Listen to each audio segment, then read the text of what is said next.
MCOM Semester 4 Part 2 under Mumbai University NEP Advanced Financial Management. Topic number 2 Risk Analysis in Capital Budgeting Decision. So capital budgeting क्या है हमने देख लिया, बराबर। अब आप लाखों की करोड़ों की इन्वेस्टमेंट करने वाले हो, नया मशीन लाने वाले हो या नया प्रोजेक्ट कंसीडर करने वाले हो, बनाने वाले हो, नहीं बनाने वाले हो, whatever it is will be based on some risk. बड़ी इन्वेस्टमेंट है, बड़े रिस्क भी लाती है। क्या करे, इन्वेस्टमेंट करे या ना करे, लफड़ा है। यही लफड़ा सॉल्व करने के लिए हमें ये टॉपिक सीखना है। सी व्हाट इज रिस्क, नहीं हुआ तो, व्हाट इज अपॉर्चुनिटी, हुआ तो, है ना। दो चीजें है, या तो आपको फायदा होगा या तो आपको नुकसान होगा, लेकिन जब तक रिस्क उठाओगे नहीं तब तक आप डिसीजन ले पाओगे क्या, पॉसिबल नहीं, right. So risk with reference to capital budgeting, बराबर। हमें देखना है यहाँ पे कि क्या चलता है इसमें। is the variability that is likely to occur in cash flow from the investment. It deals with different types of risk. कौन सी है, there is uncertainties and constant related to project. Future आपके हाथ में नहीं है, यू कैन नॉट कंट्रोल। देखो एक छोटा सा एग्जांपल ले ले, कोविड आया, पूरी दुनिया ठप पड़ गई, बट इंडिया ने मौका उठाया। See we are very good in textile, we were already having the machinery, the only problem was of raw material. Luckily वो भी मिल गया, पीपीई किट हमने बनाने शुरू कर दिए और एक्सपोर्ट भी करना शुरू कर दिया, अपॉर्चुनिटी मिल गई। दुनिया पूरी रिस्क में पड़ी थी, बट इंडिया ने उसकी अपॉर्चुनिटी उठा ली, right. This uncertainties may be lead to positive और negative influence on the plan project.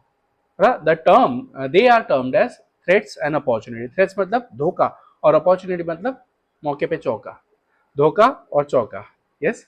Negative impacts are known threats and positive impacts are known as opportunities. These threats or opportunities arise out of uncertain futures on which capital decisions are made. तो एक method है यहाँ पे probability method. Probability you have learn right from 10th standard, right. एक सिक्का, दो सिक्का, बाद में एक डायस, दो डायस, है ना, ताश के पत्ते, डिफरेंट डिफरेंट थिंग्स प्रोबेबिलिटीज अपने पास थी। तो probability means chances of happening of an event. कोई एक चीज हो सकता है, मैं गुलाब का फूल दूंगा, प्रोबेबिलिटी क्या है, दो, या तो सामने से हाँ आएगा या तो थप्पड़ पड़ेगा, सैंडल पड़ेगी, राइट। सो 50-50 है। सामने वाले के सिर्फ देखने से वो अपने को पसंद करते हैं ऐसा नहीं होता, at times they are just admiring you, बराबर। लेकिन कंफर्म करके जाओगे कि हाँ उधर भी इंटरेस्ट है और फिर फूल दिया तो प्रोबेबिलिटीज 50-50 है, बराबर। बट कुछ नहीं पता, प्रोबेबिलिटीज 0। कंफर्म पता है, प्रोबेबिलिटी इज 1। सो प्रोबेबिलिटी का रेंज जो है वो 0 से 1 में ही होती है। Your answers will be either 0 or 0 point something, 0 point something, 0 point something, 0 point something or 1। So probability ranges between 0 and 1, ठीक है। Probability analysis is used to show the, कितने एग्जांपल ऐसे टची है ना, changes of variability of cash flows. For this purpose, historical data of cash flow is analyzed from the percentage change of cash flow in different years. इसको जब practically करेंगे तो समझ में आ जाएगा, need not worry as such. Okay. दूसरा अपने को सीखना है the phases of project risk management. Risk है no doubt, but risk management के लिए पहले रिस्क क्या है वो तो देखना पड़ेगा। क्या रिस्क है, अगर मैं मशीनरी लाऊं, उसका इंस्टॉलेशन का प्रॉब्लम है, उसके स्पेयर पार्ट्स नहीं मिल रहे, मजदूरों को सिखाने के लिए ट्रेनिंग देना पड़ेगा, बराबर। शायद ये मशीन ना चले इंडियन मार्केट में, अपने यहाँ पे इलेक्ट्रिक का फ्लक्चुएशन होता है, शायद ये फ्लक्चुएशन की वजह से मशीन ड्रॉप डाउन हो जाए। Various risk, so you need to know what are the risk, and that is nothing but risk assessment, identifying what are the risk, बराबर है। Risk assessment is a continuous process and should be done at various points during the projected period. देखो training का भी ले लिया, installation का भी ले लिया, बिगड़ गया तो मशीनरी का भी, फ्लक्चुएशन हो गया तो बंद भी हो सकती है मशीन, वो भी मैंने ले लिया, अलग अलग चीजें ले ली, right. Regular and continuous risk assessment will lead to minimization of loss if any. Risk assessment has the following characteristics: identification of risk, बराबर है, analysis of risk and risk prioritization. हाँ, इसमें से मजदूर को तो ट्रेन करना ही पड़ेगा, आई हैव नो ऑप्शंस, बराबर। शटडाउन हो जाते हैं कई बार अपना पावर कट होता हुआ है, या लोड शेडिंग बोलते हैं हम लोग उसको, तो फ्राइडे को मेजोरिटी इंडस्ट्रियल एरिया अपने यहाँ पे बंद होती है, रीजन फ्राइडे को वहां पे लोड शेडिंग रहता है। So such standard process can be applied to minimize the risk. अब रिस्क है, इसके लिए धंधा ही नहीं करेंगे क्या? नहीं, उसको कंट्रोल कैसे किया जाए वो सोचेंगे, बराबर। So second step is what? Risk control. After assessment of the risk, the management should try to control the risk. Risk control can be analyse from the following view points of. कैसे? तो एक, avoid कर सकते हैं risk को, नहीं बाबा छोड़ना, machinery लाने का ही नहीं, अपन इंडियन मशीन अपना ये अगर ले लेंगे जिसकी वजह से स्पेयर पार्ट्स भी मिल जाएगा, और इलेक्ट्रिक का झोल झपाटा है वो भी वो बेयर कर पाएगा, बराबर है। अगर ट्रेनिंग देनी है तो ट्रेनिंग भी इजीली अवेलेबल हो जाएगी क्योंकि इंडियन ही मशीनरी है, वरना बाहर का ट्रेनर लाने का, उसका रहने खाने का खर्चा करने का लफड़ा हो जाता था। तो एक, अवॉइड करो। दो, mitigation of risk. Mitigation means minimizing, कम से कम रखो, बैकअप प्लान रखो ना। तीन, रिस्क इंश्योरेंस। जो भी अगर इंपोर्टेड मशीनरी आने वाली है, इंपोर्टेड प्रोजेक्ट है, बहुत ह्यूज इन्वेस्टमेंट है, इंश्योरेंस निकाल दो। Even if there are losses, the losses will be borne by the insurance company, not you. Simple. Risk acceptance, हाँ भाई अभी करना है तो रिस्क तो उठाना ही पड़ेगा, है ना, एक्सेप्ट कर लो, उसमें क्या है। मैं हमेशा कहता हूं कि अगर आपको पता है कि भाई पढ़ाई करनी है तो रो रो के क्यों करनी है, हंस के कर लो। ऑप्शन है क्या? नहीं का, नहीं, जब एक ही ऑप्शन है हंस के करो। Last, plan B. मैंने शायद पहले लेक्चर में भी कहा था कि मैं वो बंदा हूं जो नेगेटिव सोचता हूं। क्यों? आजकल लोग बोलते हैं पॉजिटिव सोचने का, पॉजिटिव नहीं, मैं नेगेटिव सोचता हूं। अगर नहीं हुआ तो प्लान बी तो होना चाहिए ना।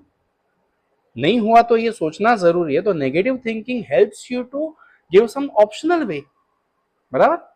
स्टैटिस्टिकल टेक्निक्स, कौन सी टेक्निक्स हैं आपको कैपिटल बजटिंग एनालिसिस के लिए, रिस्क एनालिसिस के लिए?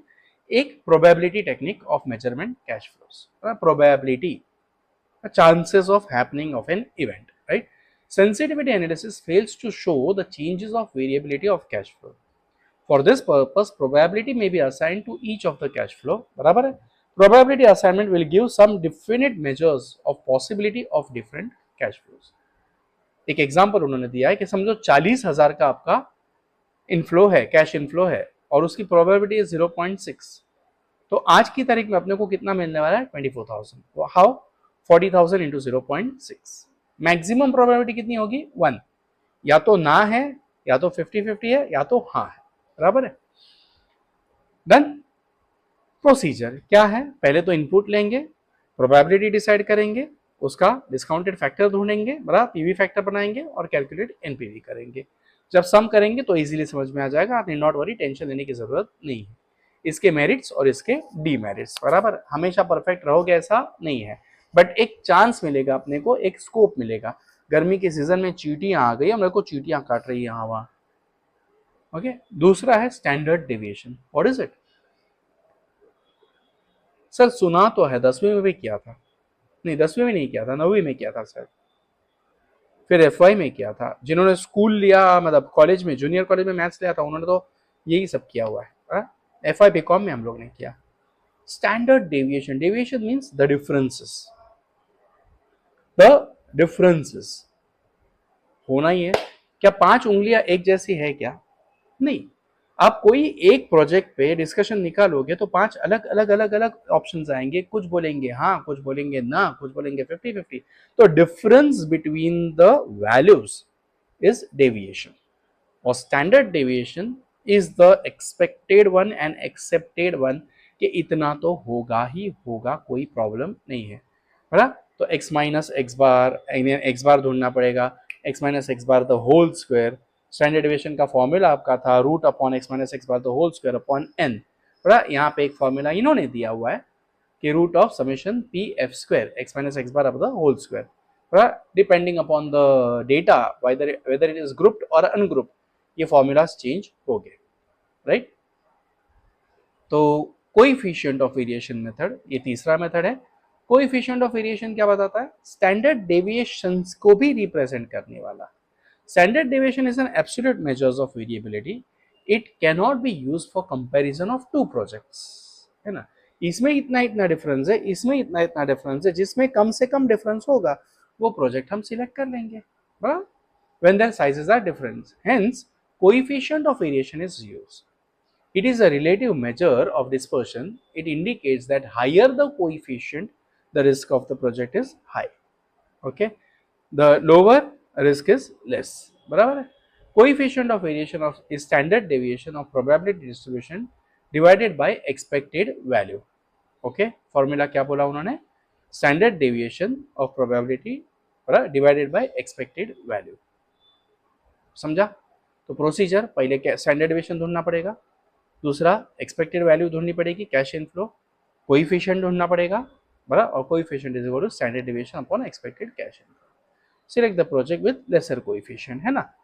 देखो, जितना डिफरेंस कम उतना वो प्रोजेक्ट अच्छा, उतनी आपकी इन्वेस्टमेंट सक्सेसफुल होगी.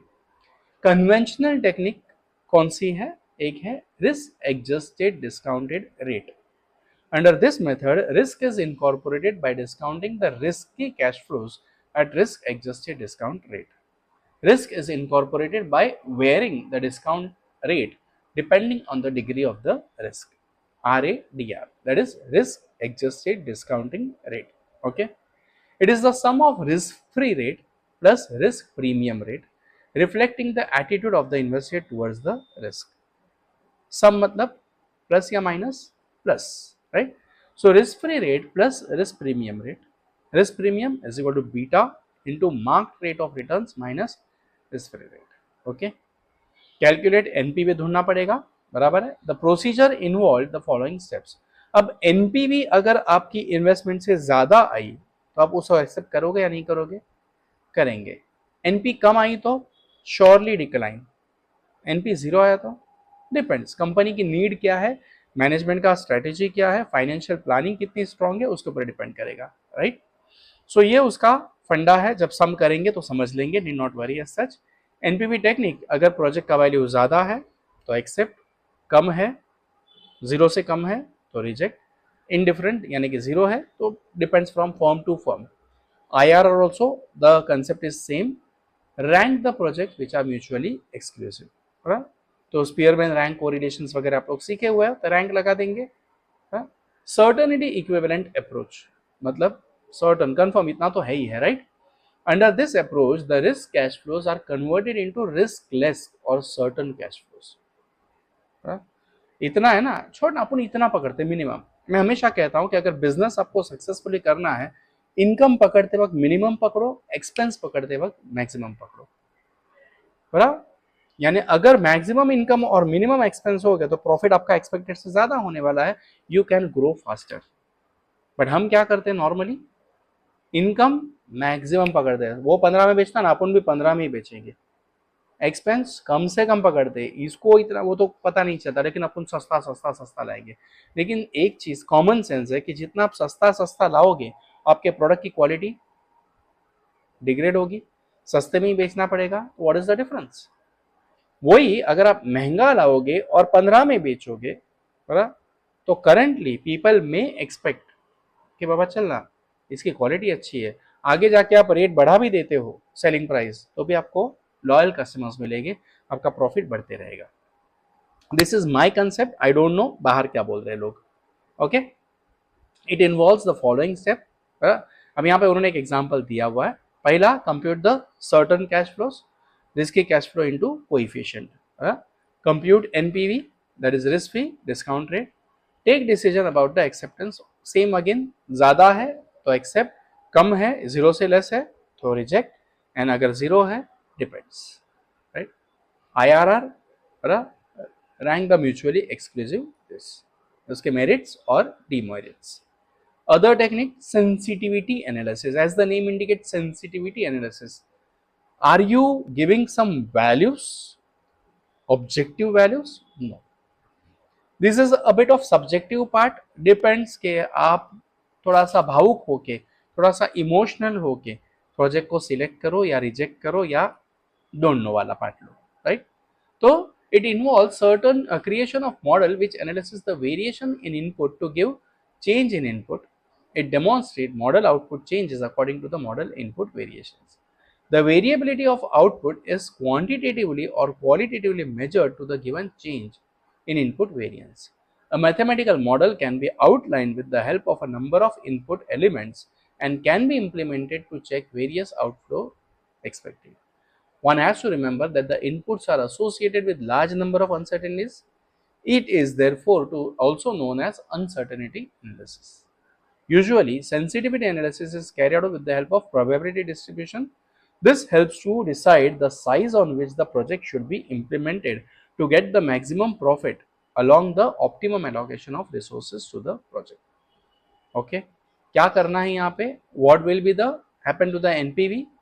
बराबर, अगर एक्सपेक्टेड ज़्यादा है, अगर एक्सपेक्टेड कम है, अगर लाइफ बढ़ गई, अगर लाइफ कम हो गई, अलग अलग फैक्टर्स का आप प्रोबेबिलिटी कंसीडर करते हो, उसके बाद आप डिसाइड करते हो whether to go for this project और नो.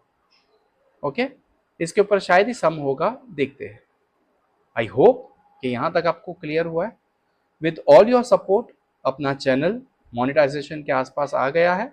आपको अभी कुछ नया देखने मिलेगा, कुछ बैच, कुछ फेवरेट वाला, कुछ ये वाला, कुछ वो वाला, राइट. हाइप का ऑप्शन आएगा वीडियो के नीचे, तो आप हाइप करो. आप सुपर लाइक्स दे सकते हो, सुपर थैंक्स दे सकते हो इन टर्म्स ऑफ मनी और in terms of your comments. बराबर, प्यार मुझे मिलता है, काफ़ी है. पैसा मिले तो अपना चैनल और इम्प्रोवाइज होगा, नथिंग एल्स. तो you can donate something for super thanks. उसका पैसा मैंने पहले ही कहा है कि या तो यूट्यूब चैनल के लिए जाएगा, या तो समाज सेवा के लिए जाएगा, या तो दोनों. बराबर.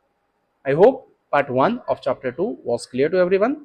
Thank you for your cooperation, thank you for your support. जरा कमेंट मारना, जरा लाइक करना, ताकि वीडियोस ऊपर आते रहे. You all are aware कि एमकॉम के वीडियोस नहीं हैं, लोगों का भला होने दो. Thank you.